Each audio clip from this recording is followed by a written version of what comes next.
So thank you for the invitation to respond to some of your questions today, or try to respond. Venerable Jampa forwarded me the whole list of your questions, so I have them here. So you asked very, very good questions. I'll do my best to respond to them. You may like my answers, or you may not like my answers. But, we can always discuss and learn from each other. You people are very fortunate to have access to Tibetan geshes, to the Dharma, to this kind of study program. So I really encourage you to make use of the opportunity that you have. One person kind of remarked that, you're going to be transiting soon and back to regular life. And how do you integrate what you've learned in your Dharma studies with your life? And that's a very good question. And you have to start doing that now. Yeah, don't wait until afterwards, because after you've left the environment, you won't have so much time. Yeah, so you really have to use your chance to contemplate the teachings now while you have the chance. Okay, I always like to start with just a few minutes of silent meditation so that we can clear our mind of all the chatter that usually occupies it, and then to cultivate a good motivation. So, let's just do a few minutes of breathing meditation.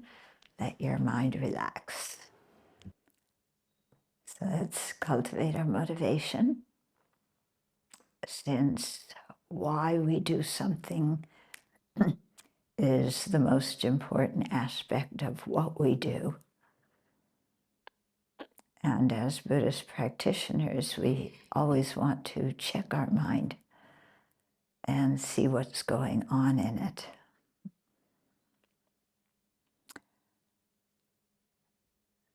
So I personally always find it helpful to cultivate my motivation by thinking of the kindness that I've received from other sentient beings, and to really recognize that my entire lifetime I've been the recipient of tremendous kindness from others.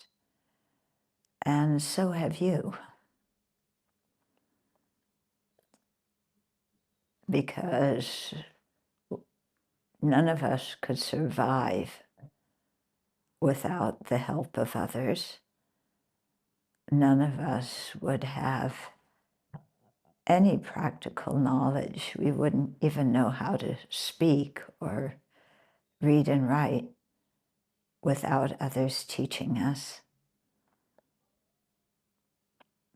And we certainly could not have survived to this day without the people who took care of us when we were young, the people who educated us, the people who grew all the food that we've eaten for so many years,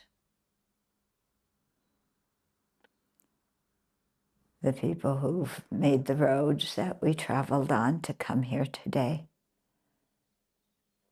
and on and on.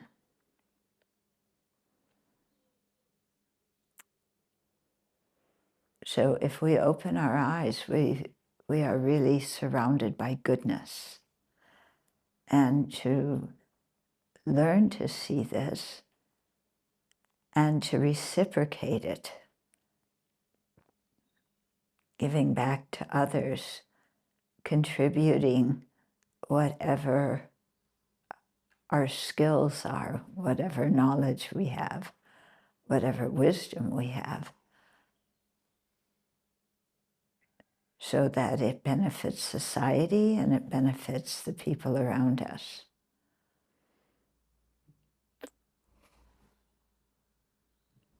and seeing that a Buddha is someone who can do that very well, then we aspire to attain Buddhahood so that we can really make our lives meaningful and beneficial for the world.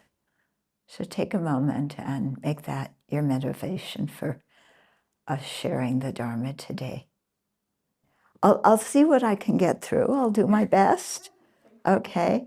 I'll start at the beginning and then we'll skip to the end if we have to. Okay. Okay. Which topics within Paramitayana were the ones that most strongly initiated your personal development, and in what way? Which meditations within Paramitayana do you prefer? Lamrim and Lojong. That's the answer. Okay.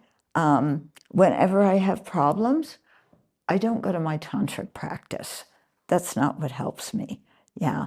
What helps me is looking at my mind,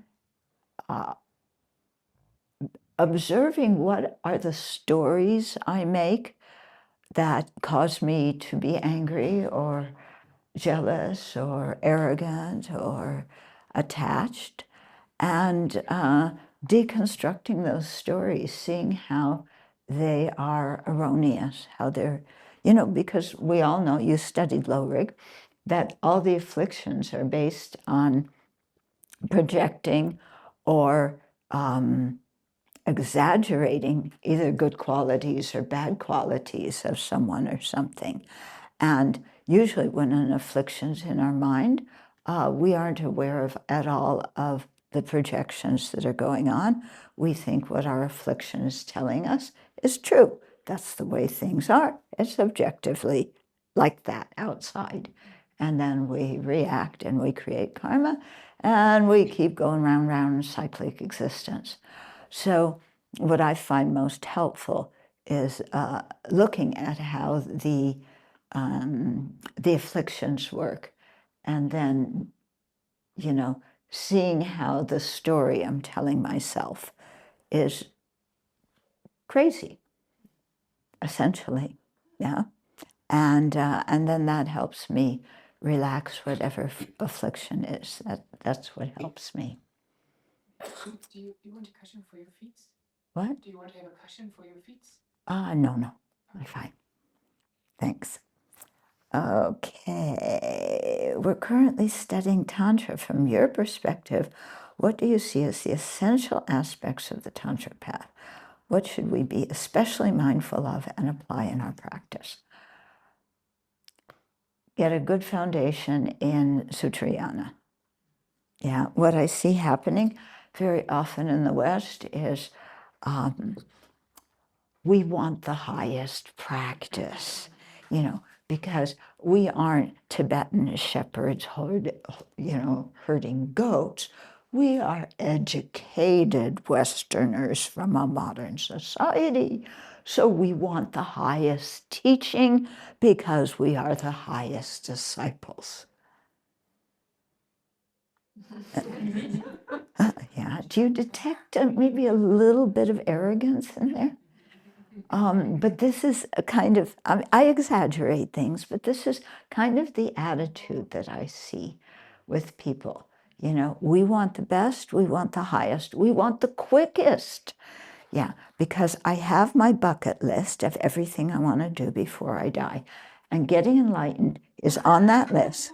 And I want to do it quickly, get it done with, because, I want to go to India and, I want to take a cruise on the Caribbean and paraglide from Mount Everest. So let's get this enlightenment stuff over and done with quickly. So give me Tantra. Yeah? And then, well, you know how it is. People go into tantric empowerment totally unprepared. Yeah, just maybe having heard a little bit of teachings, but their friends tell them this is a high teacher and you should take it. And, it's a supreme blessing. And so they go in, and the more the Lama rings the bell, plays the drum, and talks in Tibetan that they don't understand, the bigger they think they're getting a blessing. Yeah. And then they come to people like me afterwards and say, oh, how do I do the practice? And I say, what empowerment did you take?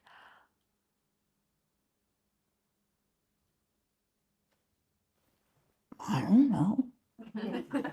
You know, some guy with many heads, many arms. Yeah, I don't know his name. Yeah. And then I say, did you take the vows, the tantric vows? You know, do you have the 5 lay precepts, bodhisattva precepts, the tantric vows and commitments? Vows? I didn't take any vows. You mean, well, somebody told me afterwards that I have to keep the vows, but what vows? And then I ask, were you aware during the empowerment when the vows were being given, and repeat after the teacher, you know, the bodhicitta, you know, and the tantric practice, tantric vows. Well, we had to say some stuff in Tibetan, but I don't know if that was taking vows. It was, you know, it was like, so was that when I was taking vows? Okay. So then I have to break the news to them that they actually didn't even receive the empowerment, because to receive the empowerment, you have to follow the whole process and take the precepts and so on. Yeah. So sometimes they're relieved because they didn't really want to keep precepts to start with. They didn't want to have commitments. Yeah. So your question, yeah, what are the essential points? First, make sure you're a proper vessel. Yeah. And so have a very good foundation in the paramita studies, you know, in the 3 principal aspects of the path.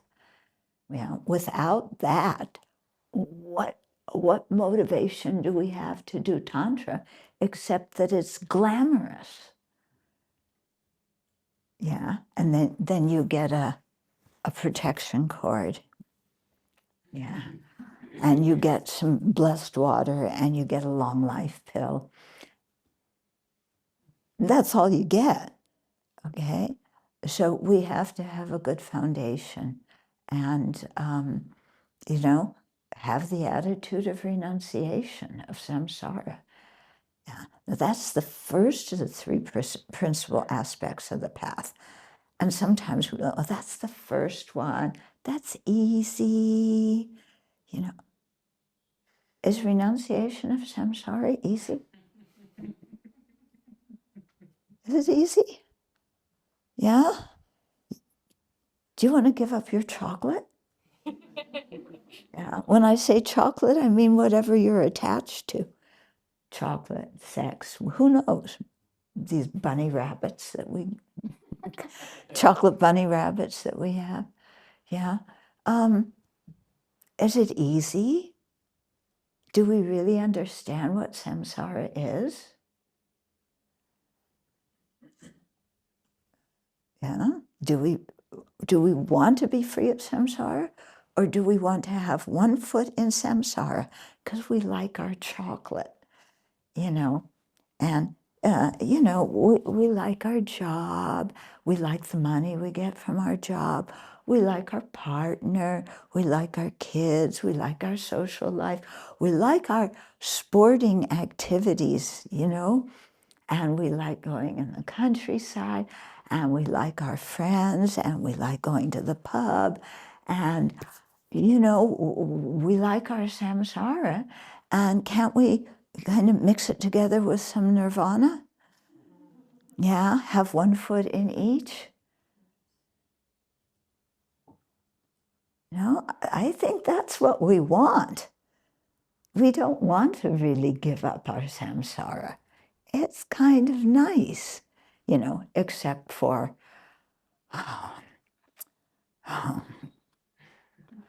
these obnoxious people that we meet who criticize us and don't appreciate us and point out our faults. Yeah, it's good, you know, except for that. And also, you know, aging isn't so great, but that happens to other people, so I don't need to worry about it. You know, and death definitely doesn't happen to me. You know, well, it may, but, you know, after a few eons. So I'll worry about that later. Yeah, dementia. Huh, what was I saying? Yeah, that also happens to other people, to my parents. Yeah, until you start forgetting names and forgetting all sorts, you forget what you've forgotten. Yeah. Okay, so does that answer your question? I think you've probably heard, if you're doing practice, tantric practice, you know, the most important thing in generation stage is, you know, the meditations on dissolving into emptiness. But, you know, do we understand emptiness? Yeah, besides the emptiness of our bank account, you know, we think that's emptiness. But, you know, we have to dissolve into emptiness, reappear as the deity, have a motivation of compassion to do the visualization, and then develop divine pride and clear appearance. Yeah, and that's not so easy, but that's the main thing in generation stage. Completion stage, then you have to work with the channels and winds and drops.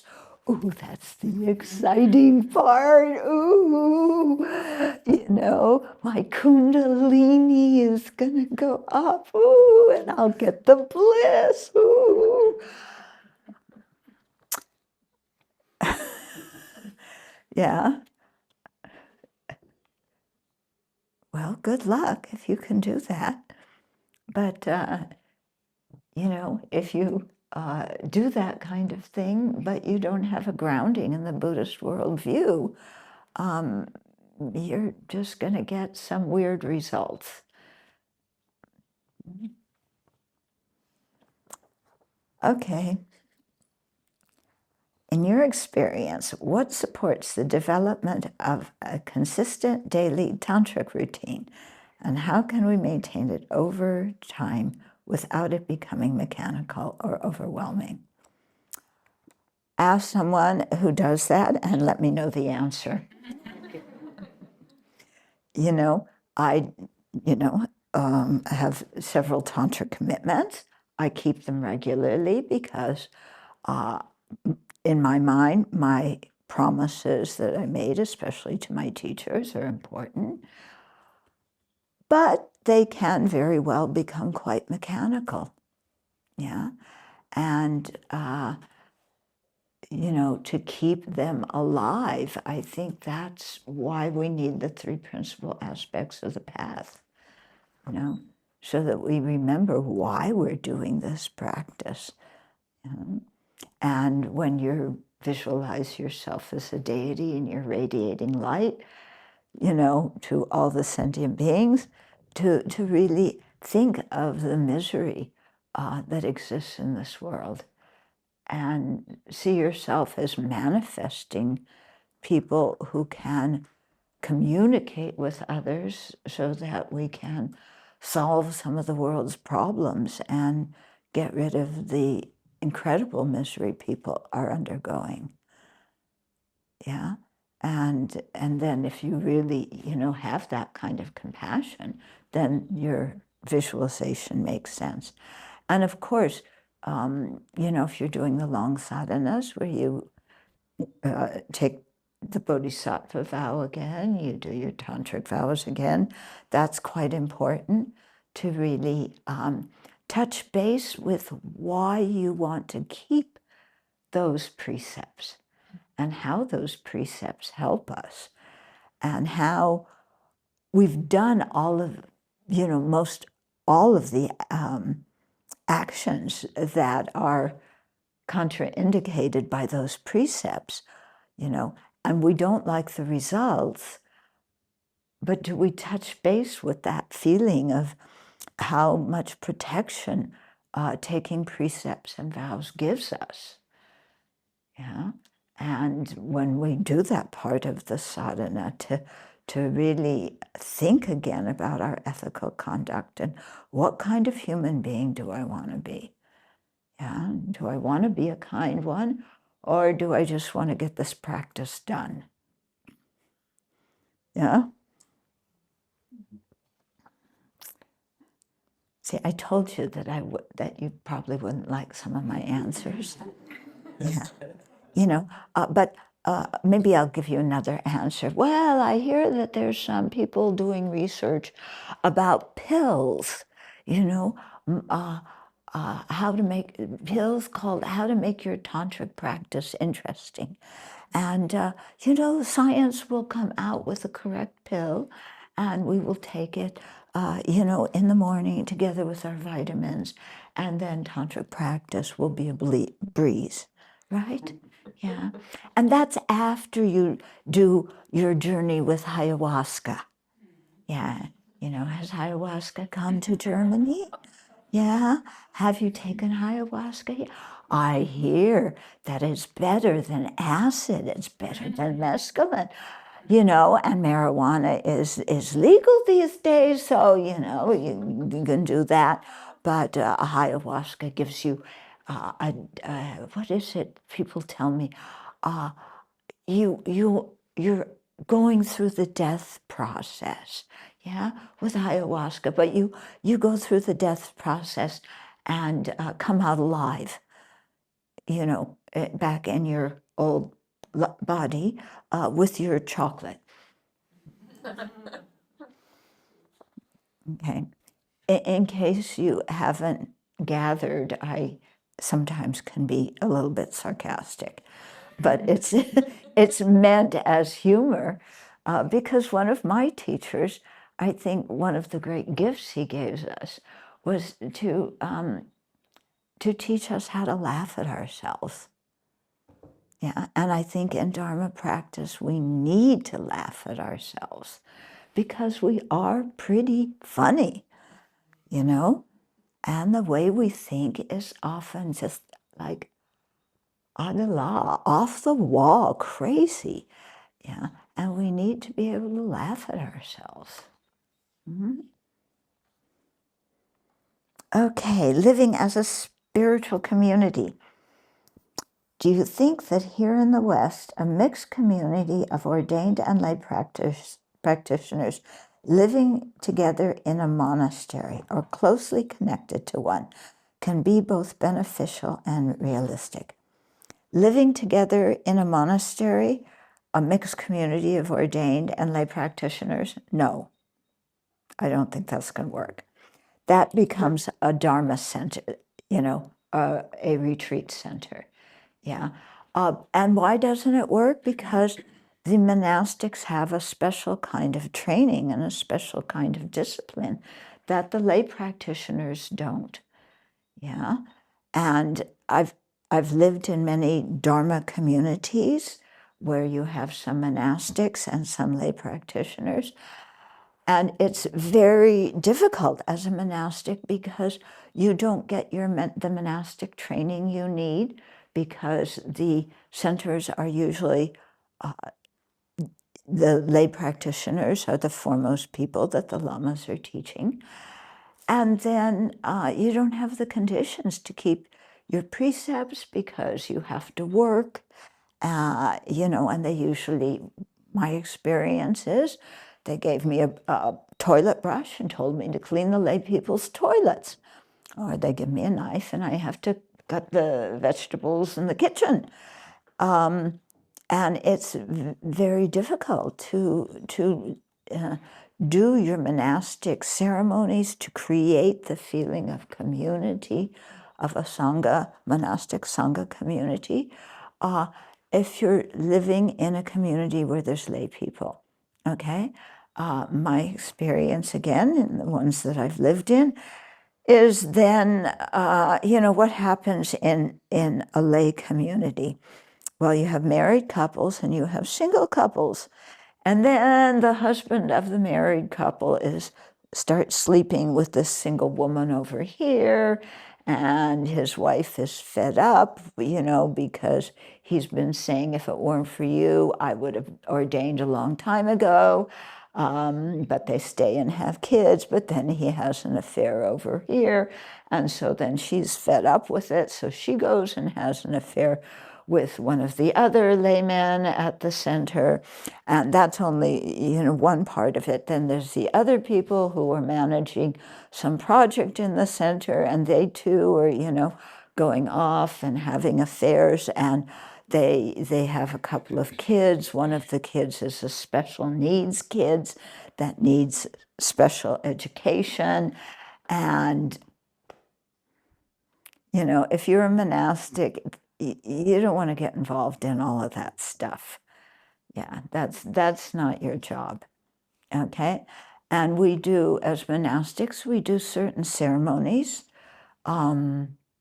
that are in the Vinaya, and those ceremonies, bring us together as a community. For example, we confess to each other. Yeah, the way we do the sojung, at the Abbey is we state specifically the precepts we've transgressed and anything else we've done that we don't feel good about. Yeah, that ceremony is for the monastics. We do one for the lay people, and one of the lay practitioners leads it in another room. But we only have 2 lay people who are living with us at the moment. We have many guests who come and go, but that's different than having lay people who that's their home.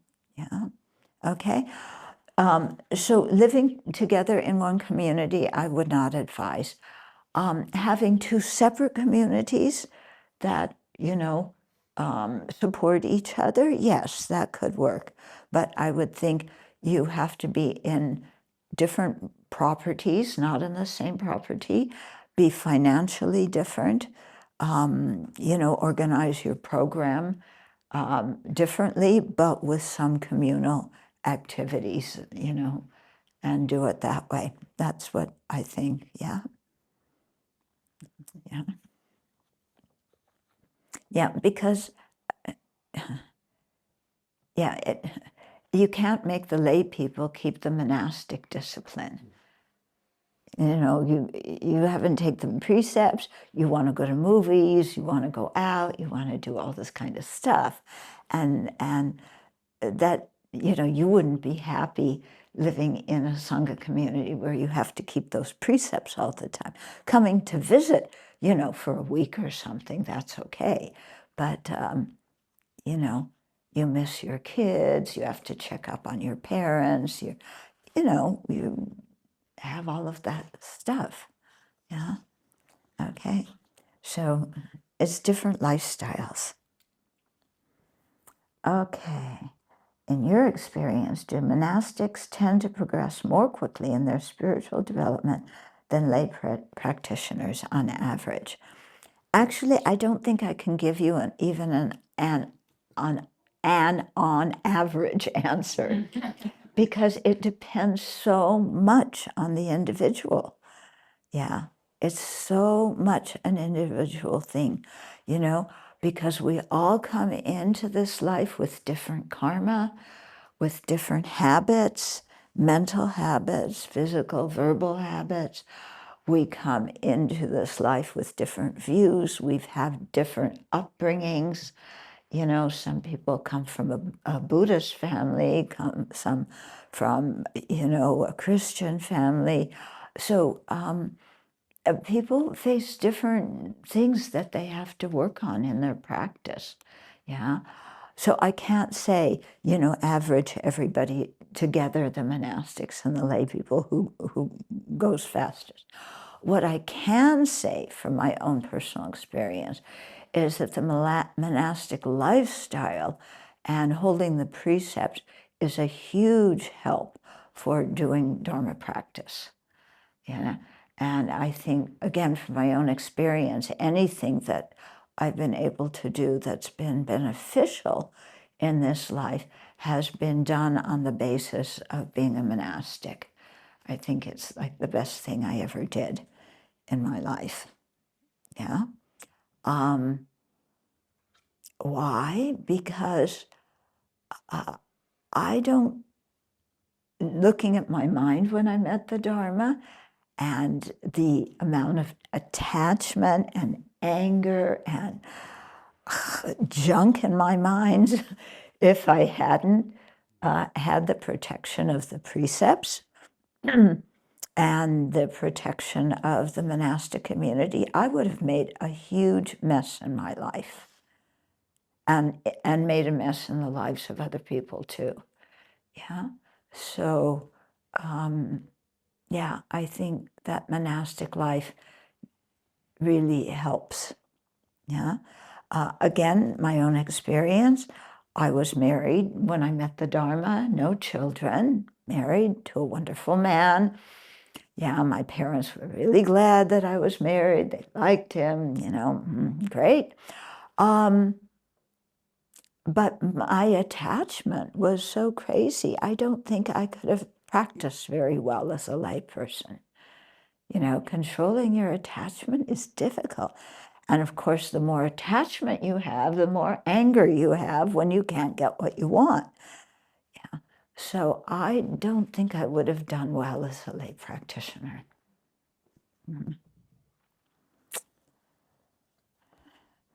Okay.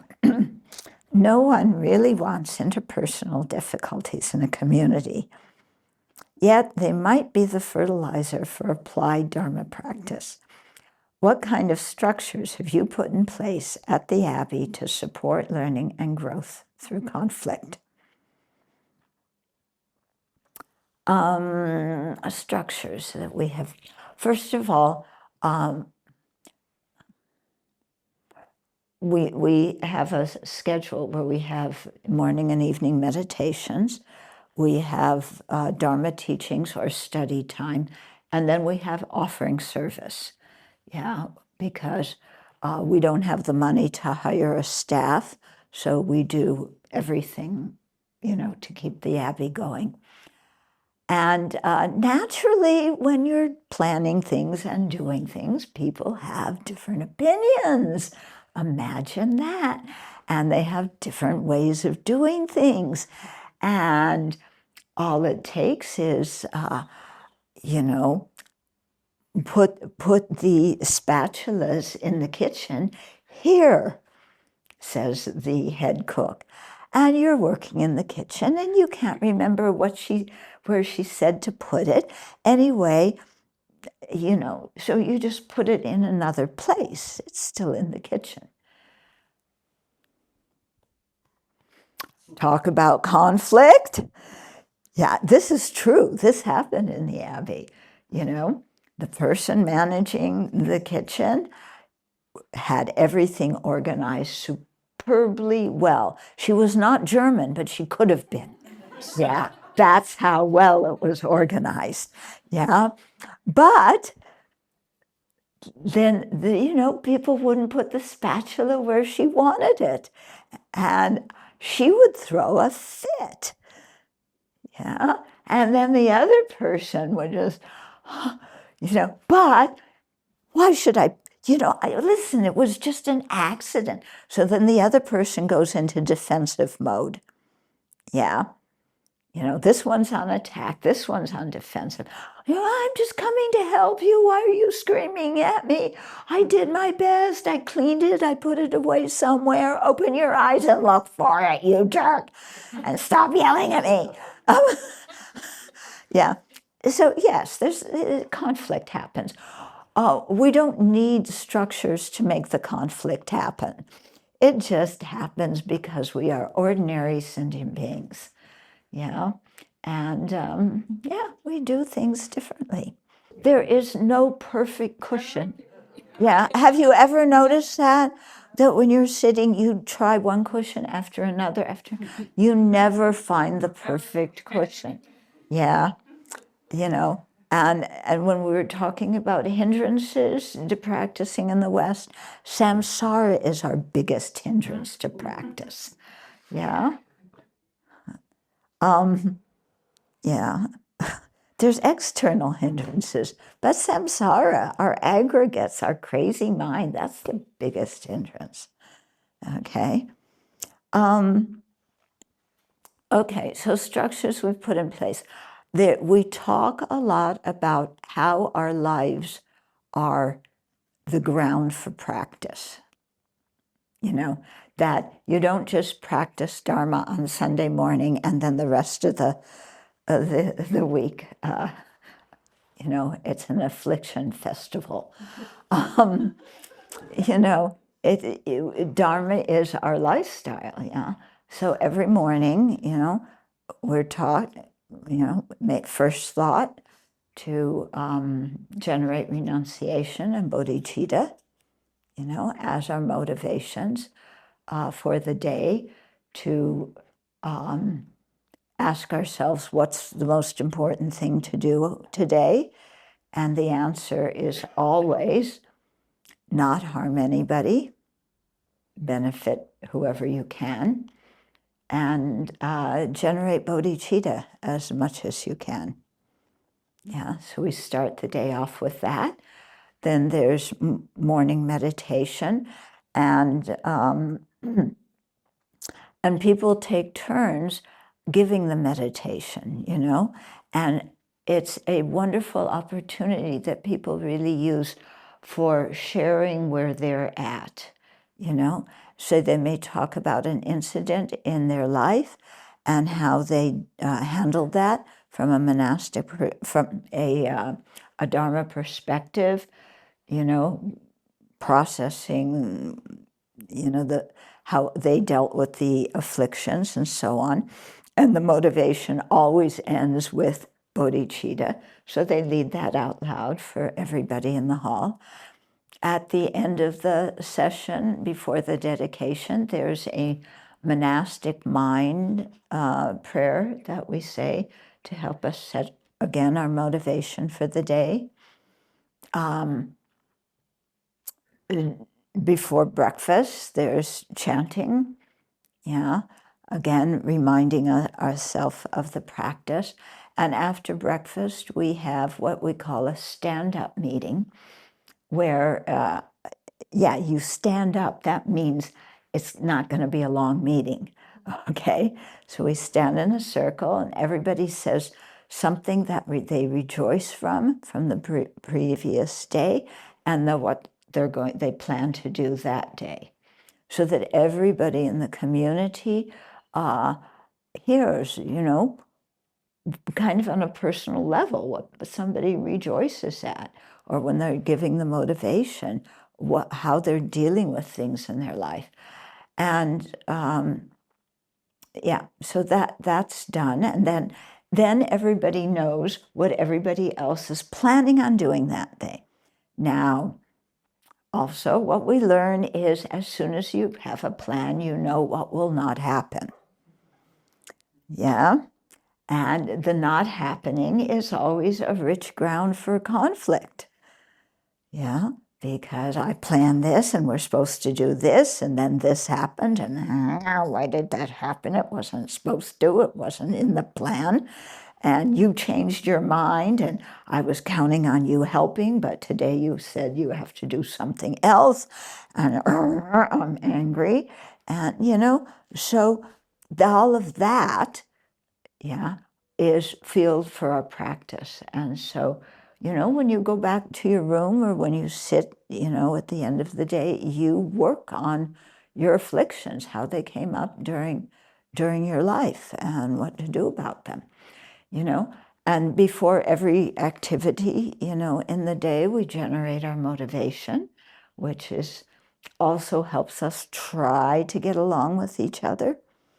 On posada days, the sojung days, we confess to each other, So what this boils down to, what we really emphasize as our community, is transparency. Yeah. In other words, we can talk about our afflictions.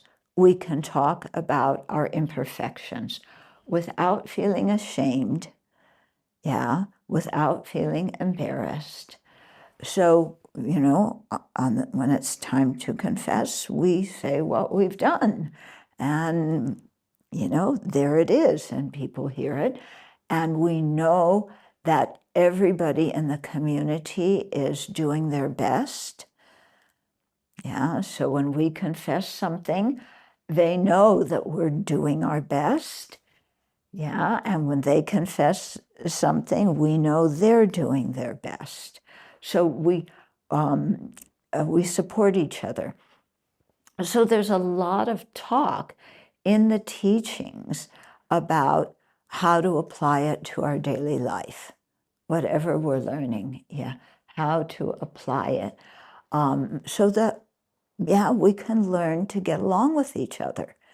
Yeah, because if we can't get along with each other, what kind of Dharma practice are we doing?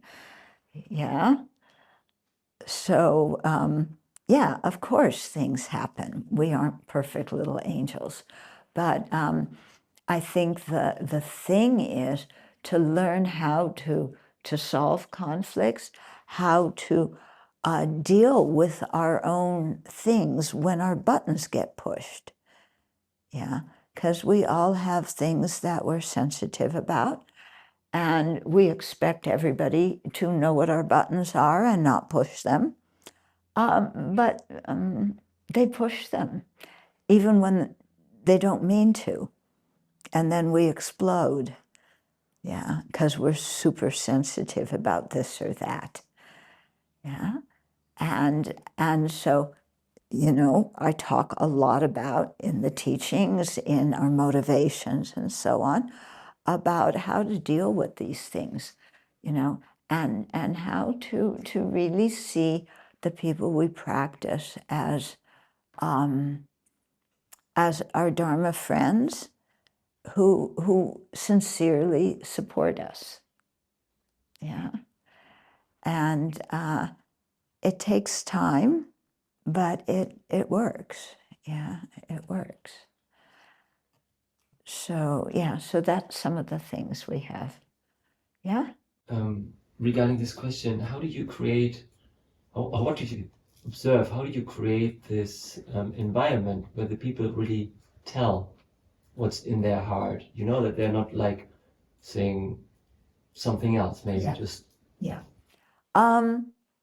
Sometimes people do say something else and don't say what's in their heart, But if that happens, then, if I notice it, I'll try and go for a walk with that person and say, how are you doing? What's going on? And see if they can open up at that time. Yeah. Also, I will talk about how we cover things up. So all these, mechanisms we use for making ourselves look like fantastic, almost enlightened Dharma practitioners. Yeah, because, don't you want, we're Dharma practitioners. I want to be the role model for everybody in the community because I keep all my precepts perfectly. I never get into conflicts with others because when the conflicts arise, it is always their fault. Never mind. I am the superior Dharma practitioner. So we all want to be that person, don't we? Yeah. We all want to be the person who sits in meditation and never moves. Yeah. So we sit there and my back hurts and my knees hurt, but I have to look like the perfect practitioner. Otherwise, people will think I'm a squirmy toddler. Well, I am a squirmy toddler, and they know it anyway. Yeah. See, that's the thing. Whenever we try and hide and present a good face of being the fantastic Dharma practitioner, yeah, people, it doesn't work, our facade cracks. So, yeah, so we just have to, we're normal sentient beings. And anyway, people know our faults. If you live with them, I mean, maybe in the Dharma college, because you all live alone, Yeah, so you can put your spatulas wherever you want. Yeah, nobody else in the Dharma college cares where you put your spatulas, or if you leave your dirty socks on the floor, or if you leave your personal belongings on the kitchen table. Nobody cares when you live alone. Yeah, so you can cover things up pretty well, and the conflicts don't develop over those really crucial things of, well, in a lay family, who takes out the garbage? Yeah. Yeah. You say, I'd always take out the garbage. Yeah. When we got married, we said we were sharing the household duties. You take out the garbage. Yeah. Okay. So, yeah, you have to create an environment, I think, where you yourself are transparent and not afraid of talking about your junk. Yeah. And then other people learn that they can too, and nobody's going to pounce on them and point a finger and say you're an awful Dharma practitioner. Yeah. So it's a whole way that you create a culture, of how people relate to each other. Mm-hmm. You can ask the three of them about that. Yeah. They've all lived at the Abbey. And you survived, huh? Yeah. Yeah, she's coming back. Okay. Joy is often emphasized later in the path as part of the paramita of joyous effort, for example. But what about at the very beginning? How can we bring a sense of joy into the early stages of practice? Especially since the mind training can feel challenging and my ego resists. How do we grow and transform without losing our inner lightness?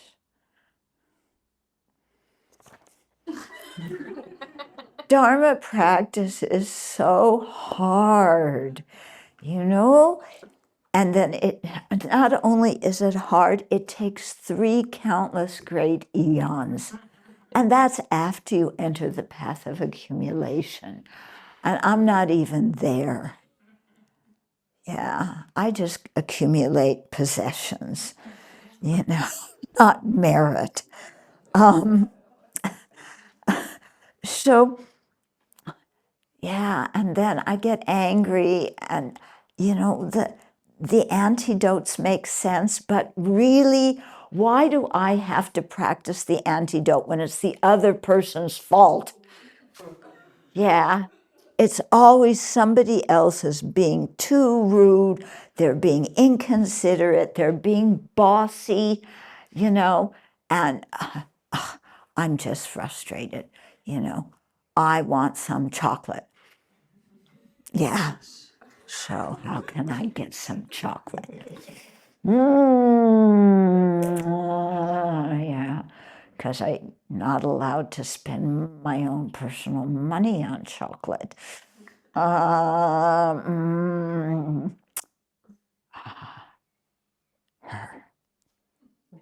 She always sends us chocolate. So I got to write to Venerable Jampa and say, how are you? I hope you're well and you're happy. We'd really like to hear from you. And then, we have to wait for our chocolate because it comes in the mail. But, she inevitably sends us some German chocolate. Yeah, right? Yeah. She's very generous. Yeah. How I think, how do we have our sense of joy? I think learning to laugh at ourselves, that then we don't take ourselves so seriously, because otherwise you look at samsara and it's like, how am I going to get out of this mess? And my mind is crazy and I can't concentrate for more than one breath before my mind starts wandering to something else. And breathing meditation is just to calm my mind down before I do the meditation. And I can't even calm my mind, And then what you start doing is criticizing yourself. Yeah.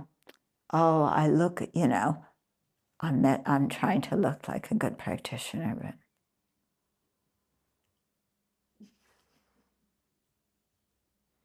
they're all sitting in perfect pretzel position. Yeah.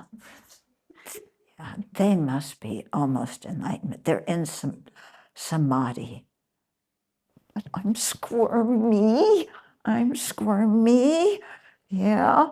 And I keep opening my eyes and looking at what other people are doing, and then close my eyes quickly in case they open their eyes to check out what I'm doing. But, and I can't concentrate. I can't do anything with my anger. Everybody else is an excellent practitioner. It's only me that's the failure. Okay? And then we start our usual self-deprecation routine. Okay? I can't practice Dharma well. I love the Dharma well, but I can't practice well. And I look around and everybody else has so much faith. I don't have very much faith. Everybody else, they resolve their conflicts. Me, I hold on to grudges. Practice thought training. Say that I have this problem because of my previous karma, that I harmed other people in my previous life. That's not fair. I didn't harm anybody in my previous life. That was another person who did that. Yeah, I'm not the same person as the previous life. Yeah, yes, those lifetimes, they created the good karma. I got my precious human life, but thanks to them. But they also created the negative karma, but that's not mine. That should not ripen in my lifetime. Yeah, because I'm a holy being. I just visualize myself as Chenrezig. Are you do any of you have this kind of stuff going on? And then, I can't practice. I'm hopeless. Like with everything else in my life, I just can't do it properly. Other people are better than me. This is one thing that we really have to get over, comparing ourselves to other people in the community. Yeah, it's not fair. Yeah, because we all come in with different things. We all have different problems as we go along. And believe it or not, we are not in a contest to see who gets enlightened first. Yeah? We are not in a contest. We don't have to prove ourselves to anybody. So, when we kind of get over this stuff that we put on ourselves, then, we can relax a bit. And then we aren't afraid to really see what's going on in our mind. Sometimes it's scary, you see what goes on in your mind. Yeah, it's like, uh-oh, my anger gets pretty intense sometimes. And we get afraid of our anger. Yeah? Or my attachment gets out of control. And I do all sorts of devious things to get what I want. And it can, you don't understand what I'm saying? You don't have that experience? No? What? No? You don't have any of what I'm talking about? Yeah? Huh? Yeah, his English is not so. Oh, I'm sorry. Okay. Yeah, I don't sprechen Sie Deutsch. Yeah, sorry. Yeah, but yeah, we've got to stop this mind that compares ourselves with others. Yeah, we are not in a contest. We don't have to place first. We just have to, what I really advise for people is take delight in creating the causes. Yeah, don't worry about the results. Just rejoice when you can create the causes. Yeah, what are you creating the causes for? To become a Buddha. Yeah, so what a wonderful opportunity we have to create causes. Who knows when the causes are going to ripen?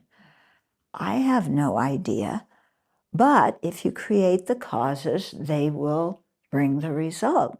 So I can relax. I don't have to want the result right away and then get upset when I'm not progressing as fast as I want to progress or as fast as I should progress. That's another thing to look out for when you should yourself. Yeah, I should do this. I should be that.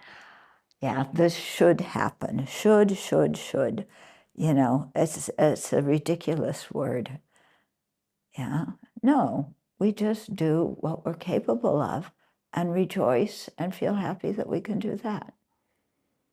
And then we learn when we can rejoice at our own virtue, even though it looks like it's this big, it's better than we did before when it was like, yeah. So we're getting better. We rejoice. That brings happiness in our life. I'm creating the causes. Yeah. And then we learn to rejoice that other people are better than us. Yeah, other people are better than us. And we learn to really feel happy that they are. So one of the early people in Tibet, Tibet Center, this is Tibet Center, right? Yes. I get Tibet House and Tibet Center, the name's confused. Okay, one of the early people was Venerable Jampa Sadran, who I think most of you know. Jampa Sadran learned Tibetan. She speaks great Tibetan. She can translate texts. She can translate orally. She's fantastic. I wanted to learn Tibetan. I should have learned Tibetan. But when I had a teacher, I didn't have time. When I had time, I didn't have a visa. When I had a visa, I didn't have a teacher.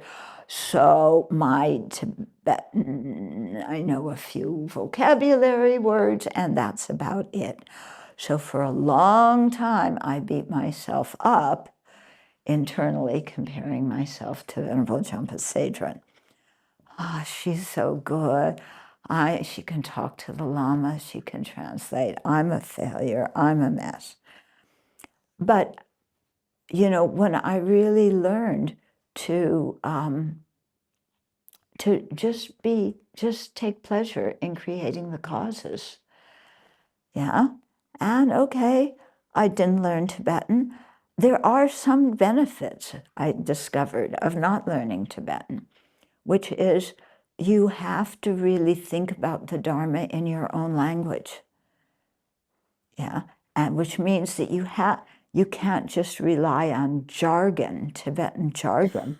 You have to really ask what, you know, this idea that the teacher's explaining, what does it really mean? What is a good word in my own language that describes this?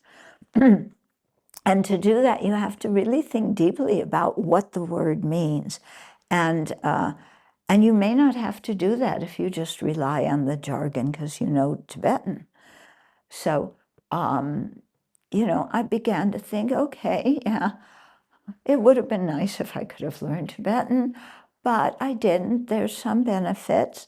And I'm so glad she learned, because she is doing things that I cannot do. Yeah, we work together on a Western Bhikshuni's committee, you know, and she's fantastic. She translates Vinaya materials and she's great. I'm so glad she's better than me, because if I were the best one, so much of our research would be hindered. I couldn't carry it out at all because of my lack of the language. Yeah. So, you know, learning to really not compare yourself with others, and when you see good qualities in others, rejoice. Yeah. Yeah, because we're all working together. We're not competing with each other. And so, you know, she is good in one thing, I can do something else. Yeah, but we work together for the same goals. Okay. Hearing about all the great qualities we're meant to cultivate while becoming more aware of our own messy inner patterns can sometimes leave us feeling inadequate or discouraged. How do we stay open and motivated without falling into self-criticism? I think I just answered that. Yeah. Okay. When we truly take in the depth of samsara suffering inside and out, it can feel overwhelming. How can we stay on a path of courage, strength, and fearlessness without falling into despair, cynicism, paralysis, or running away, either outwardly or inwardly? Because samsara is just too much. Especially now with our planet in such urgent crisis, how can we keep believing that our practice and actions still matter? We have to have a big view. Yeah, the big view is very important. And for me, this is where bodhicitta is so important. You know, the long-term motivation of bodhicitta. Yeah, I want to benefit sentient beings, you know, as best as I can. What else is there to do in samsara? It's like they say, we've done everything else. We've been born as everything else.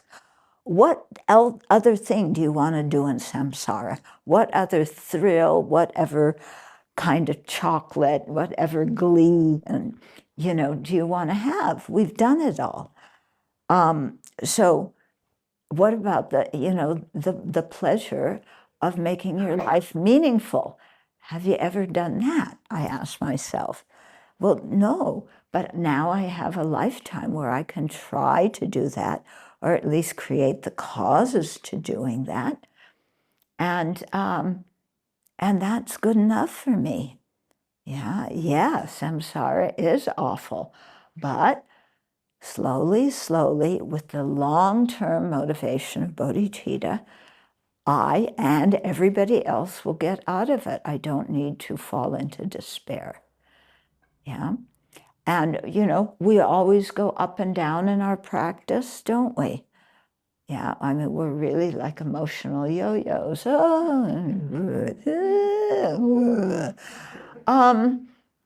But if you have in your head, I'm going towards full awakening. I'm going towards generating bodhicitta. And that's going to take me a while, a long while, but it doesn't matter how long it takes. What is so beautiful is that I've encountered teachers that have told me about bodhicitta, which I didn't know about before.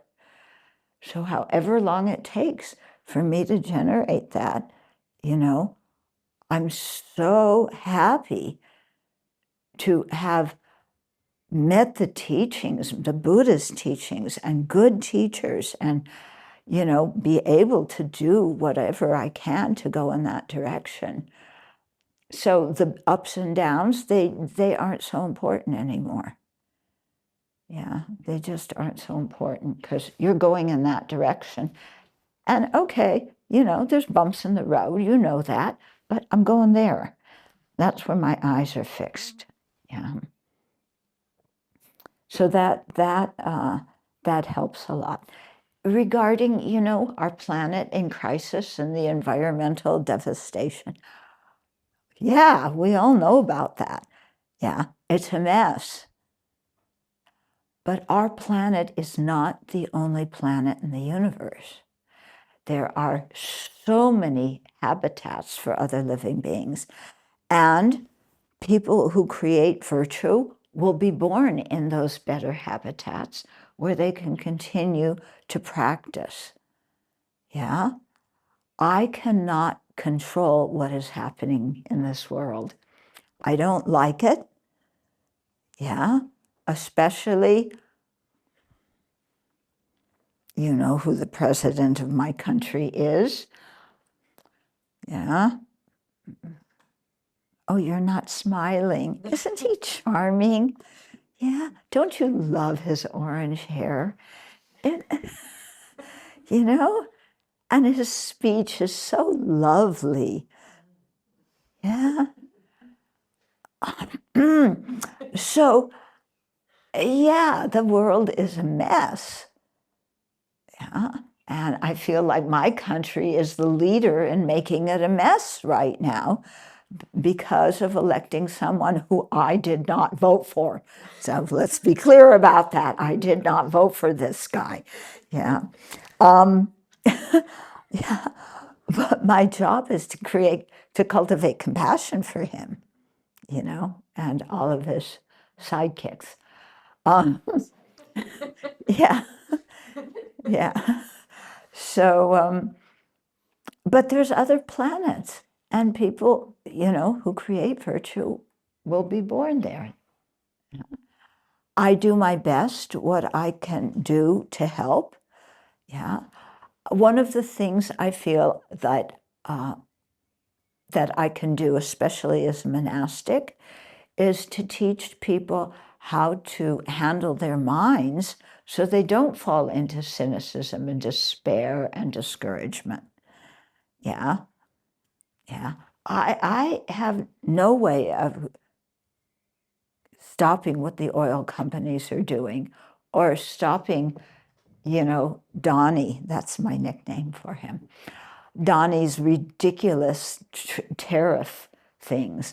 I cannot stop what they're doing to, evict migrants who are only trying to help their families and who actually contribute a lot to the country. Yeah. I cannot stop the government from deporting these people and locking some of them up in El Salvadorian jails. Yeah. But I'm not going to get discouraged and bitter and angry about that. Yeah. My first job is to keep my own mind calm. Yeah. and then to help other people do that. And the people who are activists, yeah, who like to go to rallies and things like that, to encourage them. The people who, you know, have inns who can go and talk with people who make policies. I encourage them, yeah? And I feel like that's my contribution. But, you know, alone, I mean, even Buddha manifests here. Can he solve the problems of the world? No, yeah, because the problems of the world are inside of our minds, yeah? And it's because of the problems in our minds that then we have these, you know, bad policies and discrimination and so on. Yeah, so help as much as you can, and long-term perspective.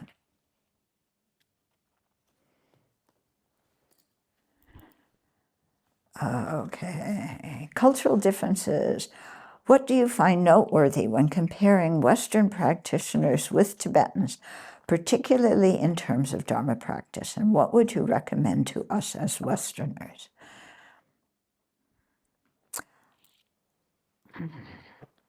It's in Tibetan culture, yeah. So we come without the background of a Buddhist culture, yeah. So we have different questions, yeah. The Tibetans come in hearing about rebirth, accepting rebirth. We come in like, rebirth?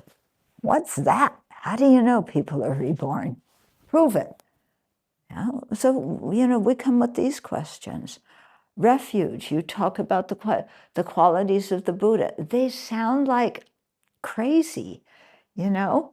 How can somebody ever been like that? We come in with these questions.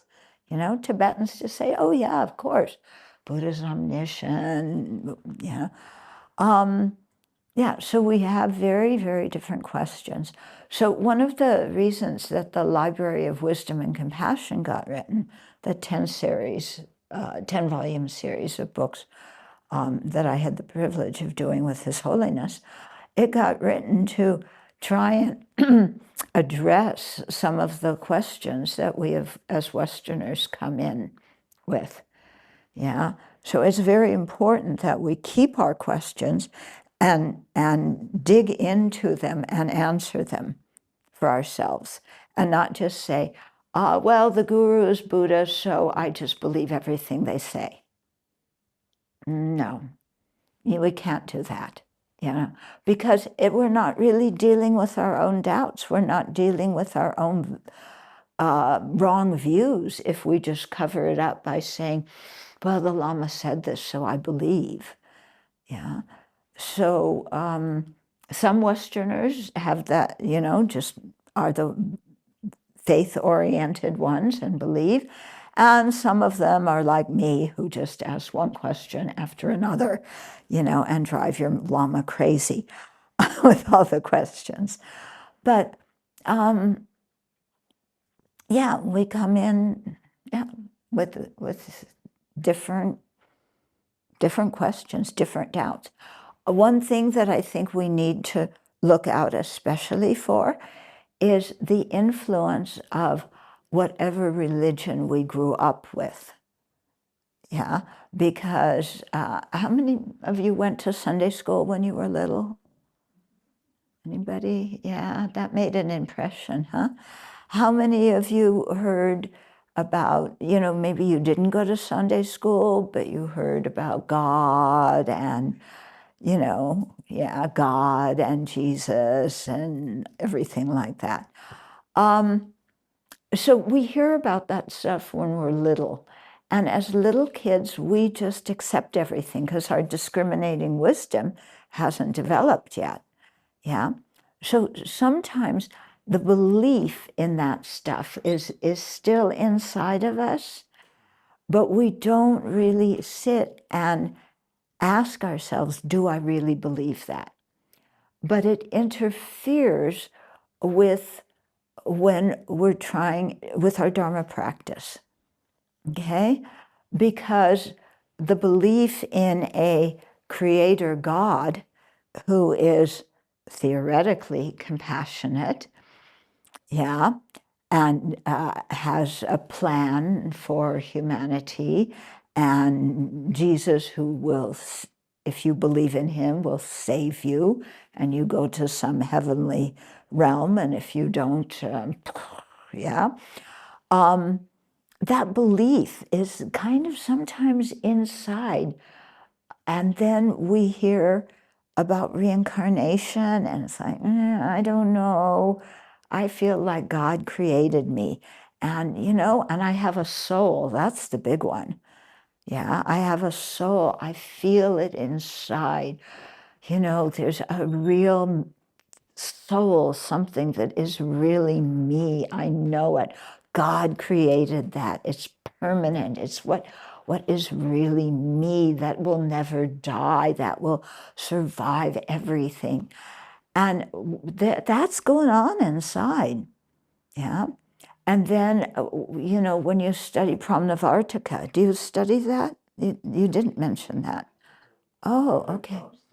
Yeah. Okay. Pramnavartaka, chapter 2 of Pramnavartaka is really good because Dharmakirti goes into the 16 attributes of the Four Noble Truths. Yeah. And he goes into this whole argument about why there's not a creator. Yeah. And that's a very important argument. And we need to really look at that and, be thoroughly convinced that there's not a creator. Yeah. Because otherwise, when things happen that cause you suffering or, pain, it's like you want to pray to God because that's what you were taught when you were little. Yeah. So to really look deeply at what we've been taught, not only religious, but, in our culture, what have we been taught? We have to be best. We have to make a name for ourselves. We have to be somebody. Yeah, success is measured by the amount of money that you have. So we want to have a lot of money. Yeah, and then, that's going around inside of you, but you want to practice Dharma, and okay, that's an attachment, but I have a family and I have to support my parents, and then I have to do health care, and I really need a lot of money, but then you never have enough money. I don't know anybody who ever has enough money, but you always need more. So, we've been taught that kind of view when we were little. Purpose of our life is to make money, to be somebody. Yeah. Yeah. What else is the purpose of your life? Get married and have kids. Yeah, and your parents are expecting you to get married and have kids. And how can I disappoint my parents? Anyway, biologically, yeah, I should do that. And then I could bring up the perfect child. Good luck. Yeah. So, yeah, these things that in our culture that we've been taught, to really take them out and look at them, what we were taught and what the Buddha said. Yeah. And I did this a lot, and I still do that, because it's so useful for seeing clearly, what really do I believe? And if I believe there's a creator God, but I'm also talking about rebirth according to karma, I've got to get clear, what do I really believe? And then you find, well, the whole thing about God never made a lot of sense to me. That's why I like Buddhism. But why is that still kind of going on inside? Okay, so to really think about the arguments about why there's not a creator. Yeah, and think about, somebody's telling you to earn a lot of money, and Buddhism is saying that attachment to anything in samsara is going to create problems here and now, make you do negative actions that, will affect your future rebirth. What do I believe? Yeah. And what am I doing to earn a lot of money? Does my money create problems in my life? Yeah. As soon as you have money, then you have money problems. Because you have problems with money whether you have it or you don't have it. Yeah. Because now the stock market's going down. Oh, all my retirement money is getting lost. The stock market's going down. Yeah. So, okay, are you getting what I'm saying? Yeah. Okay. So we have to look at that, and we have to really think about, what does faith really mean? Is it just, I believe, and my teacher is Buddha, and I find this kind of attitude sometimes in Westerners that, yeah. Okay, so what does faith really mean? Also, as we bring Buddhism to the West, is the Tulku system a good thing for Western practitioners? Is the practice of recognizing incarnations of previous great masters, is that something that is going to help the spread of Buddhism in the West or not? Yeah, it's an interesting question, because now even in the Tibetan community, there is a tulku explosion. Yeah, because everybody wants the incarnation of their teacher identified and called a Rinpoche, even though our teachers are not necessarily Rinpoches in this lifetime.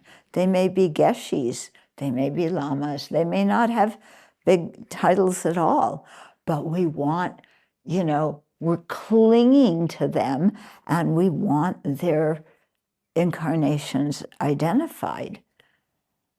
Yeah. And then pretty soon everybody is going to be a Rinpoche. Yeah. Actually, you have a lot of Westerners who are thinking, oh, I'm coming to the Dharma. I love the Dharma. I have so much faith. Maybe I'm a Rinpoche and they haven't identified me yet. Yeah. Okay. So is this, the thing of identifying, incarnations of great teachers, it has its place in Tibetan culture. I mean, even His Holiness talks about the profusion of Rinpoches now. And His Holiness's younger brother, Nari Rinpoche, who is a Rinpoche himself, says we should just get rid of the system altogether, Yeah, so it's something to think about. Okay, we've received a fairly traditional Tibetan training as Westerners. How can we share this knowledge in a way that's meaningful here in the West? This is a great question. Simply repeating what we've learned doesn't quite seem appropriate. So our job is to really think deeply about the meaning of what we've learned, and you people at the college have had an incredible opportunity to learn, from the classical teachings, to really think deeply what about the teachings and how to practice them, how to make them affect your Dharma practice. Because if your studies are one thing and your Dharma practice is another, something is not coming together. Yeah? We have to, and this is something that I think we have to do as Westerners, because the Tibetan lamas, I don't know how they do it, but they don't, and they certainly don't teach us how to meditate on the philosophical teachings. Yeah? So we have to figure that out ourselves. Yeah? I know, again, personally speaking, what really helped me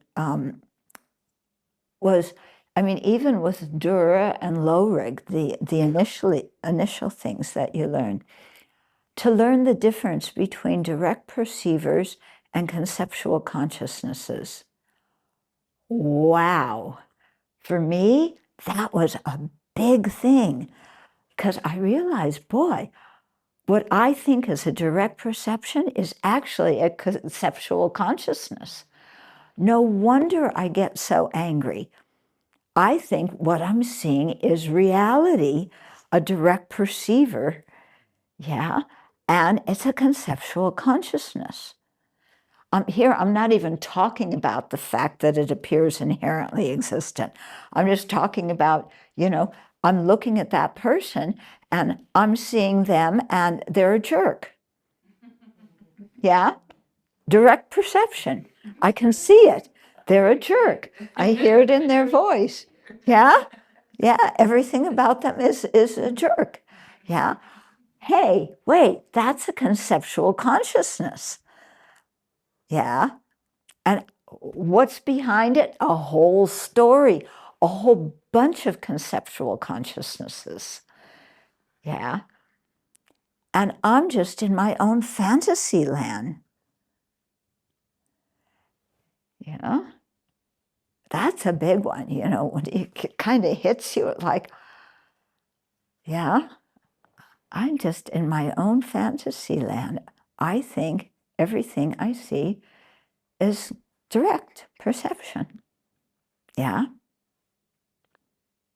This flower is beautiful. I can see it. I can see its beauty. Yeah? But somebody else tells me they don't like that flower. They like that one. That flower is ugly. I can see it. Why are you seeing beauty in that flower when I see ugliness? Your direct perceiver is wrong because I see it with my eye. Yeah? So, maybe that's a wrong consciousness. Yeah?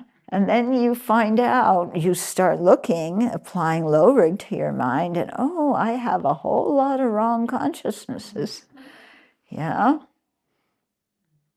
What am I going to do about it?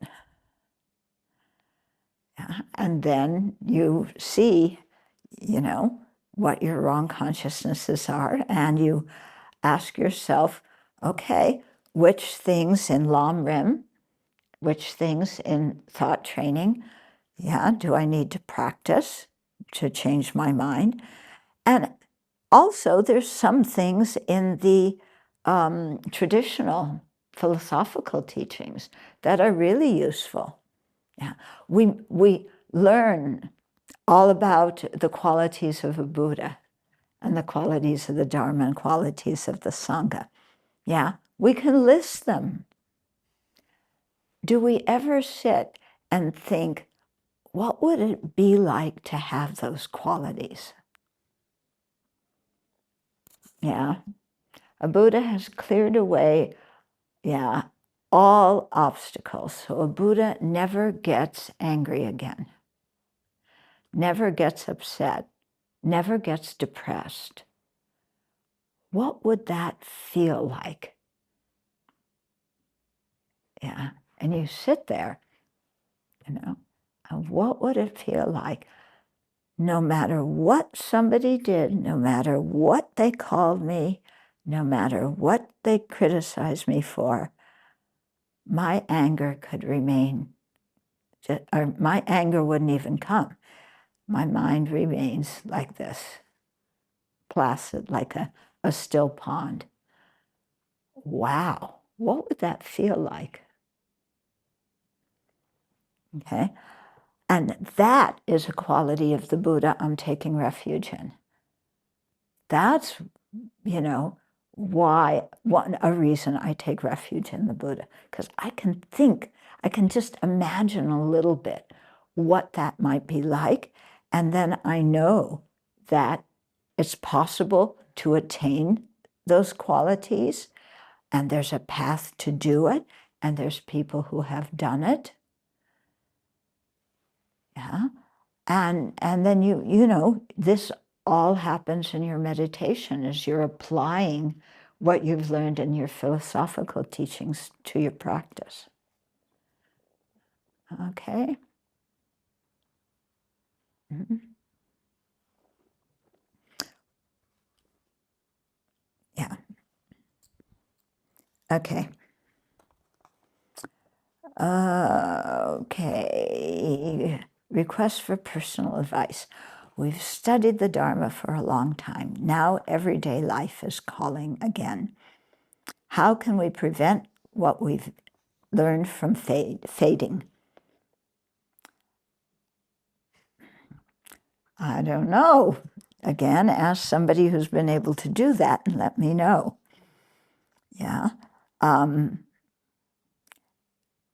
Because, again, personally speaking, the things that you've memorized, if you don't continue to remind yourself of them, you forget.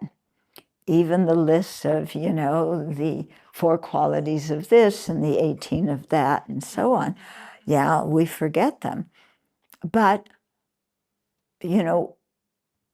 I think what's more important is, like, how does that relate to my life? How do I use that to, to see clearer the direction that I'm going in and the path to take to go in that direction? Okay. Yeah. So how do we ensure that our Dharma path doesn't stop here, but continues to grow in a grounded and integrated way? What would be your advice for us as we transition into the next phase? First of all, having morning and evening practice without fail. Yeah, making sure every day, first thing in the morning, you do your practice, and then sometime later in the day, finishing, doing some more practice. Doing some kind of study. Yeah, keeping up with continuing to learn the Dharma. Yeah, read, attend talks, go on retreats. There's so much stuff available on the internet now. So keep learning. And look at what distracts you and takes up so much time so that you can't do a morning practice. I just cannot. And I cannot study anything because I have no time. No time? Really? No time? Everybody else has 30 hours in the day and you only have 20? Yeah? So look at how you're spending your time and really steer yourself in a good direction, yeah, so that you keep up your practice and you keep up learning.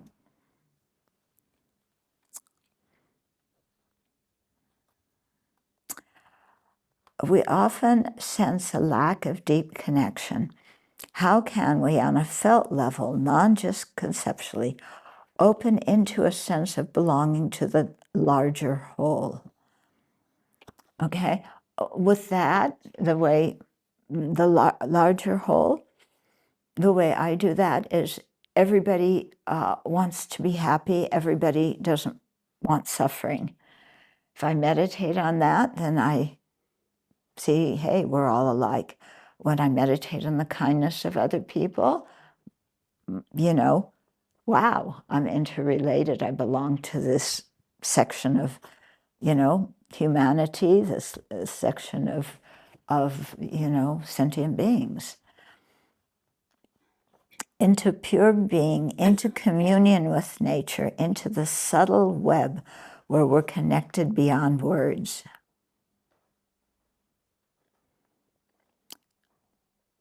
That I don't know. Yeah.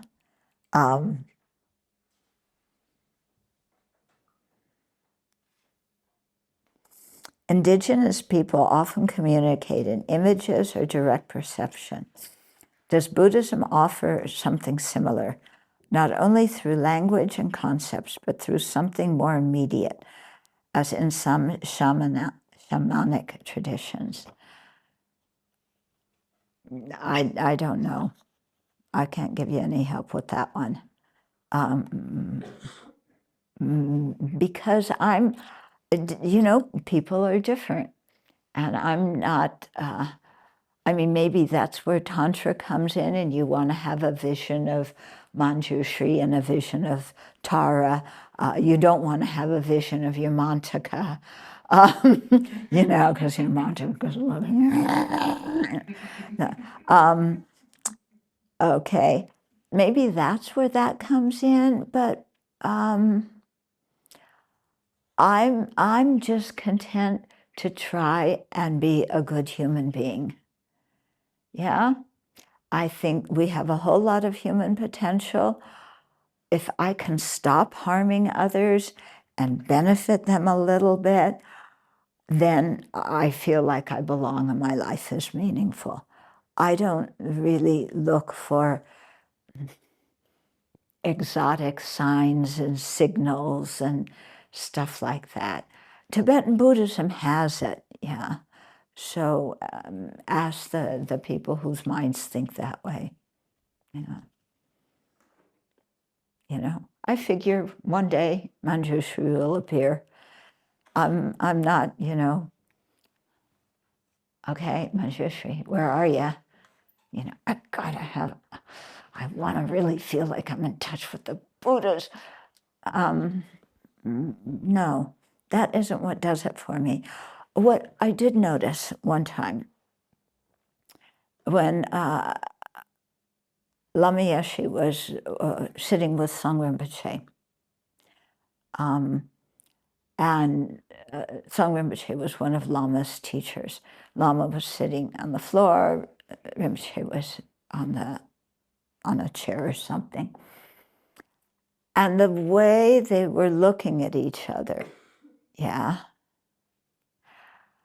there was something very special. And I think what it was bodhicitta, that both of them had in their minds bodhicitta and the value and purpose and meaning of bodhicitta.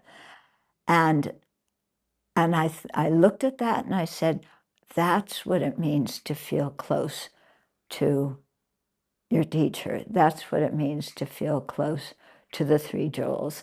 In other words, as much as I can practice myself and open my mind and have some even minuscule experience of some of the things that my teachers are teaching about, then I feel close to the three jewels.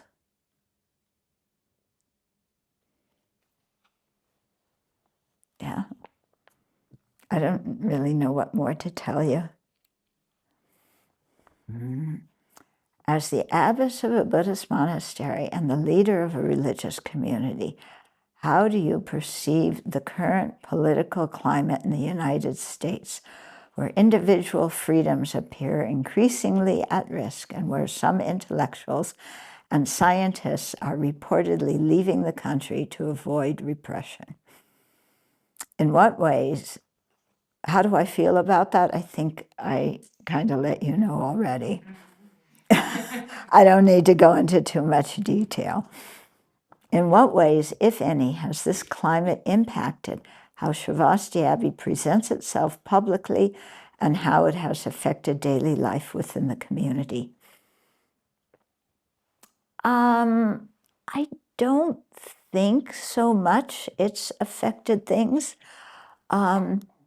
If people get stressed and worried, that is fuel for our Dharma practice. How do we work with our own mind?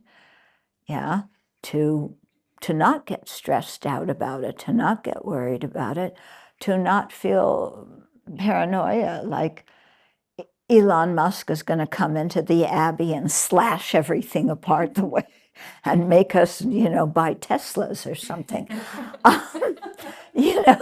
I'm not worried about that. But if somebody gets worried, how do you bring that into your Dharma practice and learn to calm your mind? And like I said before, how can we be a resource for other people who are getting really affected and worried and stressed about all of this? How can we help people to see things more clearly and not get so angry? Yeah, I think that's how it's affected us. Because I think that in many ways, a monastic community is the conscience of a society, because we take precepts. We have to keep ethical conduct. That's the foundation of our practice. And society, poof, ethical conduct is out the window nowadays. Yeah. So how can we talk to people about the value of ethical conduct, the value of treating people fairly and kindly and with compassion? Compassion is another value we hold. So how can we talk about this with people and get them thinking in another direction besides just about money and power, which don't make them happy anyway? Yeah? Does Donnie look like a happy person? Yeah? He's ranting and raving all the time. He does not look like a happy person. Money and power do not bring happiness. Yeah? So, helping people undergo. We don't know what's going to happen. Some people say, well, if we just endure the next 4 years, it'll get better. Who knows? I mean, I can't believe the country elected him for a second term. I can't believe they elected him for a first term. What's going to happen in the future with people, what they vote for? I don't know. Yeah. But what I do know is that, my mind is my responsibility. And whether I'm happy or miserable, whether I contribute to the well-being of others or make them miserable, that all, that is something that I can control, or I try and control, put some good energy in the world. Okay, now the personal questions. In what ways have role models sustainably influenced the development of your mind, and who were your main teachers? I think the role models had a very profound effect on me, especially when I was first encountering the Dharma. Well, actually all the time, because again, it's seeing qualities in people that you admire that you don't have yourself. But if they generated those qualities, well, I'm going to try to too. It's possible. So my initial teachers were Lama Yeshe and Lama Zopa Rinpoche. And they introduced me to many other teachers. And so I consider, in terms of my root teachers, they usually talk about one. I have 3. Okay, that's okay. Because Zopa Rinpoche and Lama steered me towards Senchab Serkim Rinpoche. and Senshab Circum Rinpoche steered me towards His Holiness. And yeah, so those are the main ones. But then some of my other teachers, Geshe Sonam Rinchen, who was a very good friend of Geshe Thupten Nawang. Yeah, they were best buddies, I think, and grew up together in Sarah. So Geshe Sonam Rinchen, you know, he wasn't a big famous Lama, but he taught at the library, and I was studying at the library for some time, and I could go and ask him questions. I told you I ask a lot of questions.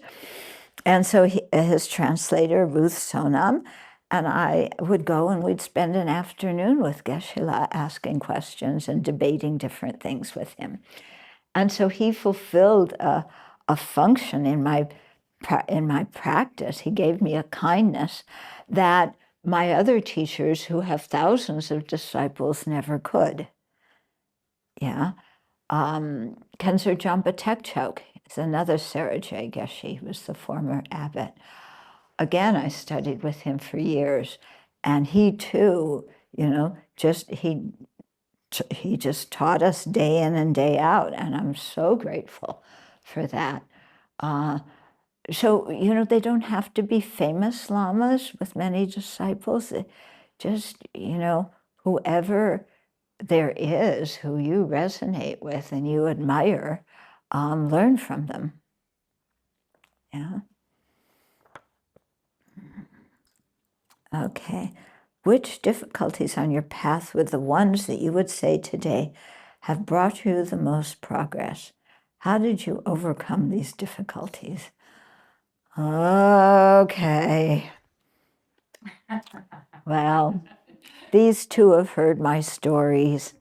Yeah. Okay. Well, one of the stories, one of my difficulties, you haven't heard too much of. Okay. One of the difficulties, well, was, you know, I was among the first generation to come in contact, of Westerners coming in contact with Tibetan Buddhism. So, yeah, it's not, you guys have opportunities we never had, okay?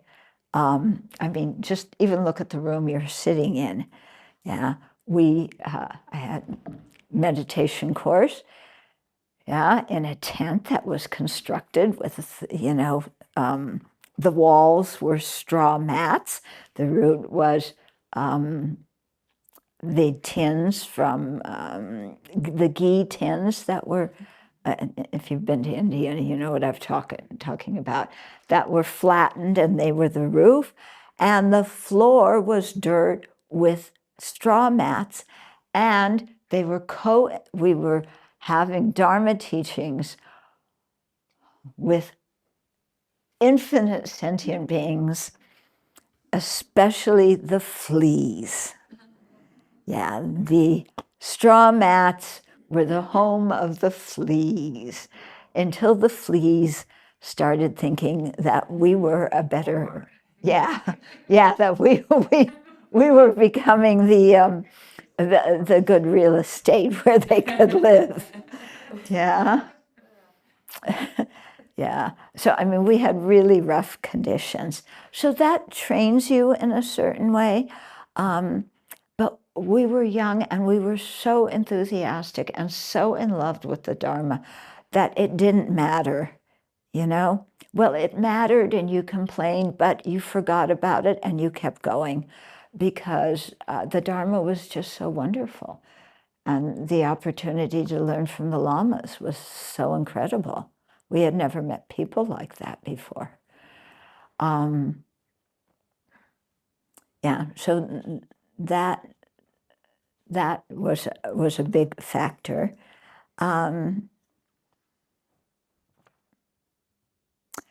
But so that brought some practice, you know, in terms of understanding a little bit more about renunciation. It was easy to renounce the fleas, yeah. But when you have something nice like this, it's not so easy. You want to tweak it. Yeah, let's make it a little bit prettier. Yeah, like what can we do to improve it? We can paint this. We can put colors there. We want the most expensive this, that, and the other thing. Yeah, so, when that's something that we have to work with. But the initial poverty was very helpful because I learned to do without stuff because there just wasn't stuff you were used to. And that was good to learn to do without it and learn that you could be happy without it. That wasn't the biggest challenge. I think the biggest challenge was when I had only been ordained 2 years, so I was a baby monastic, and I got sent off to Italy to work in the Dharma Center. So there was another nun who was supposed to come too, but she didn't. So I wound up being not only the spiritual program coordinator, but also the delightful job of the gegu of the macho Italian monks. Yeah. That taught me a lot, okay? Because, well, you put a group of macho Italian monks together with a fairly independent American woman who thinks for herself. And what are you going to get? Los Alamos. Los Alamos, where they tested the atomic bomb? That's what you get. Yeah. So that was extremely painful. Yeah, because I discovered that I had a problem with anger, and I didn't think I had a problem with anger because I don't shout, I don't scream, I don't throw things. Yeah, but boy, do I have a problem with anger, So I had to go back every night and take out Shantideva chapter 6. Yeah. And that was my, better than the Bible. The Bible talks about killing your own children and sacrificing things. Shantideva's much better. Okay. So that was a big learning experience, and it was so difficult. Yeah, I won't go into all the horrible things they did to me and how tormented and miserable I was. And I talked to Lama one day on the phone, and I said, Lama, can I leave? And he said, yes, dear, we'll talk about it. I'll be there in 6 months. Oh, I don't know how I survived, Anyway, I did manage. So that was one difficult experience. I think the other one was what led up to the founding of the Abbey and being the abbess, If you think being the leader means that everybody respects you and cooperates with what you say, boy, are you on another planet. Yeah, I have concluded that being the leader means that whenever something goes wrong, you're the one who's responsible. And whenever you ask somebody to do something, their response is going to be, yes, but. Yeah, yes, but. Yeah. Would you please vacuum the floor? Yes, but it's not my turn. It's somebody else's responsibility. Just vacuum the floor. Don't make me go around and find out who the person is. Just is it's not going to kill you to vacuum it. You know, that's what you want to say, you know, because that was the kind of stuff you remember your mom saying to you when you said yes, but to your mom. But no, you can't do that. Yeah. Yeah. And when you're the leader, the rules for you are different than the rules for everybody else. Yeah. What people expect from you is not what they expect from their other peers. Yeah. And so that's an extra pressure. Do you feel sorry for me? Yeah. Yeah. That's another thing. You want somebody to empathize with you. Yeah. And your students do not empathize with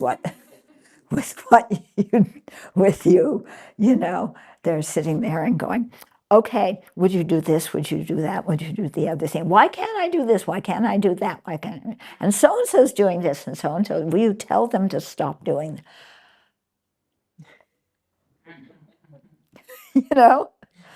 And you just have to, you know, people do not empathize, and you have nobody to go and complain to except maybe another abbot or abbess, because nobody else understands. Yeah. So that's kind of the difficulty of being the abbess. Then getting to that was also a difficulty because, you know, how can you start something alone? Yeah. So I knew I wanted to start a monastic community, but you know, I can't do everything myself. So trying to find a partner to work with. So there was another nun that I was working with for a while, but then she got quite ill and couldn't continue. And then I met a Theravada monk who was coming back to America after living in Asia. And we had the idea of doing something that with two traditions. And then we were friends with a Chinese monastery, so we thought, well, let's try three traditions. So I had been teaching in Seattle at that time, and I left there and I moved about 2,000 miles away, went into the small Chinese community with the Theravada monk. And that was a very interesting experience. Yeah. We had agreed on some things before, but when we tried to implement them, no. Yeah. And because we had agreed, yes, you know, we're not going to, it's all Buddhism, so yeah, we all will just teach, you know, he'll teach from his perspective, I'll teach mine, and the Chinese people will do theirs, and we'll all get along, and the students will all get along. And then at the first, I remember the first talk I was going to give, there was a discussion about which kind of prostrations are we going to teach the students to make. Theravada prostrations, Tibetan prostrations, Chinese prostrations, because they're different. Yeah. So is everybody going to choose what kind of prostration they do? Or when the Theravada teaches, we do Theravada prostrations, Chinese prostrations when Chinese teach, when I teach Tibetan prostrations. Or can people just do whatever prostration they like, that they feel like? Or shall we alternate, you know, one day, one kind of prostration? Yeah, and all of a sudden, there was a whole lot of ego development all around prostrations, which, of course, as we know, are meant to subdue your ego. Yeah. So dealing with those kinds of things, and it didn't work out. And having then to say to the people, when I left the group in Seattle to go to Missouri, then let the people in Seattle know it's not working. I wasn't going to go back to Seattle, but you supported me in doing this, and it's not working out. Yeah, and then who else will help me make the monastery? Yeah, and I couldn't find anybody else. And one day I went to a Q&A that Rilbu Rinpoche was giving. And he's not one of my teachers, but I respect him. And I just kind of said, I want to start a monastery, but I can't find another, Tibetan nun to do it with me, another Western Tibetan nun. Yeah. And he looked at me and he said, just do it yourself.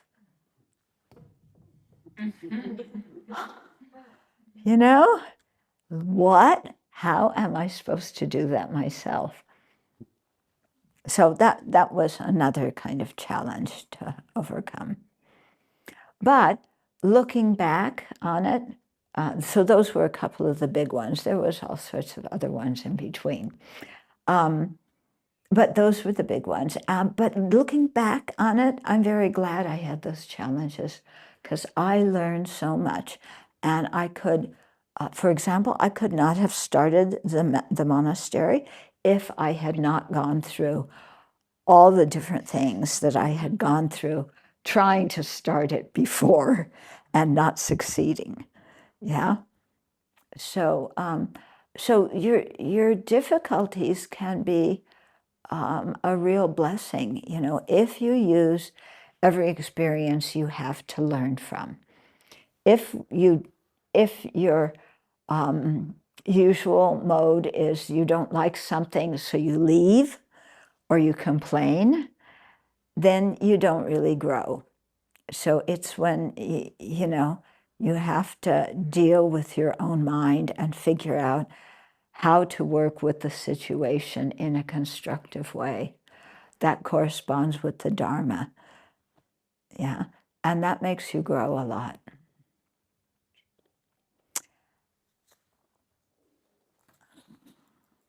Okay. Over the decades of your life as a nun, how has your sense of what brings you happiness evolved or changed? I think what I talked about of having the long-term view of bodhicitta, that. And also, every once in a while you get a little feel for emptiness, some little tiny feel of it. Yeah. As a longtime practitioner, could you describe what it feels like in everyday life when neither the self nor phenomena exist inherently? No, I cannot describe what that looks like. I do not have any realization of emptiness. Perhaps using an image that differs from the usual comparisons like dreams or illusions. Sorry, you have to ask somebody with realizations. I don't have any.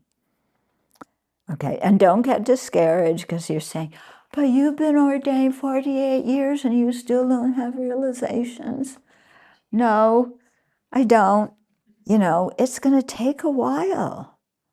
That's why I said long-term vision. It's going to take a while. Just keep creating the causes. What are the most common subtle mistakes? How about gross mistakes that long-term practitioners make when they believe they have deconstructed the self? And how can we recognize? Oh, yes.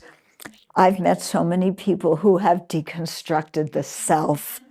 Yeah, you can tell them so well.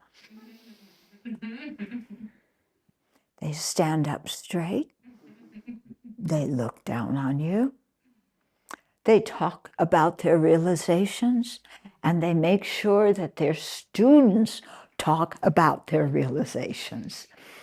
And so their students, my guru is a Buddha. He's realized emptiness. You can tell because tears come in his eyes when he talks about emptiness. You know, when the students talk like that, you know, what has the teacher been teaching them? Yeah.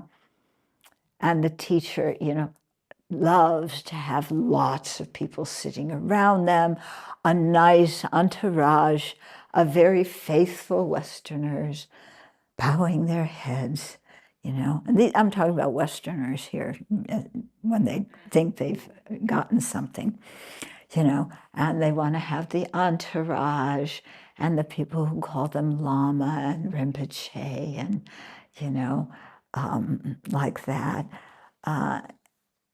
Yeah, and the people who say, you know, I practice really well and the practice works, you can gain realizations and you can put your offerings here because you create so much merit making offerings to people with realizations. But this bowl is a little bit too small for Donna. We need a very big bowl where you can put your offerings. Okay, that's one of the pitfalls, yeah, is arrogance and thinking that, you know, oh, I've been there, done that. Yeah, I'm somebody now. Yeah, it's very interesting because as soon as you think, I'm somebody, have you deconstructed the self? Yeah, everybody should listen to me. Yeah, you really have a realization of emptiness, emptiness of the teachings in your mind. Okay. Okay, so that was the end of the questions. I actually managed to get through them. And you've probably been sitting there for 2 hours going, when's she gonna shut up already?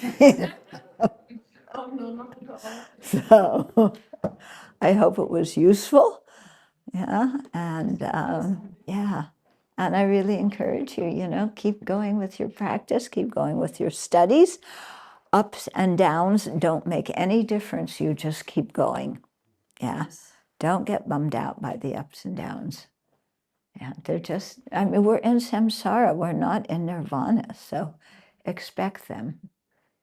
Yeah. But of course, they always come when you don't expect them.